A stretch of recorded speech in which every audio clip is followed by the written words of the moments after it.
नमस्कार मित्रांनो, स्वागत आहे तुम्हा सर्वांचं आपल्या ऑनलाईन प्लॅटफॉर्मवर। मी सत्यनारायण चौरे। आपण पाहिलं असेल नुकताच जे काही तारीख आहे आपली डिपार्टमेंटल PSIच्या पेंडिंग प्रकरणाची, म्हणजेच मॅटमध्ये असणारं प्रकरण, याच्यामध्ये 26 जूनची तारीख दिली आहे, अर्थात 2 महिने बाकी आहेत। मग 26 जूनला अजून काय होईल किंवा आताच्या कालच्या याच्यामध्ये काय झालं, से गेलं नाही किंवा DG ऑफिस किंवा गृह विभागाचा से न गेल्या कारणाने हा त्याच्यात बॅटमध्ये फायनल निकाल होऊ शकला नाही। मग आता हे निकाल कधी होईल तर 4 जूनला तुमचे इलेक्शन संपतात। इलेक्शनच्या नंतर 10 जूनपर्यंत सरकारी स्थापन होईल।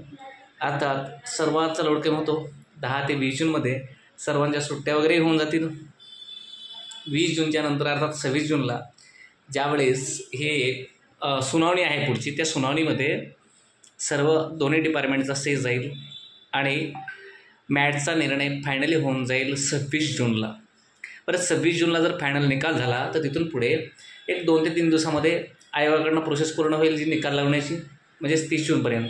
आणि तिथून पुढे 25 ते 30 दिवसामध्ये अर्थात 25 जुलै ते 30 जुलैच्या दरम्यान तुमचा पेपर होऊ शकतो डिपार्टमेंटल PSI मुख्यचा। मग त्यासाठी ज्यांना 33+ मार्क्स आहेत अशा प्रत्येक पोरानं, म्हणजेच आपल्या पोलीस अधिकाऱ्यांनी मुख्यचा अभ्यास प्रॉपर तयारीनं चालू ठेवा। तुमची 25 ते 30 जुलै दरम्यान परीक्षा होऊ शकते आणि मॅटची तारीख पुढची असेल ती फायनल असेल हे मी आत्ताच सांगतो। त्यामुळे डायव्हर्ट न होता अभ्यासावर फोकस करा। जय हिंद।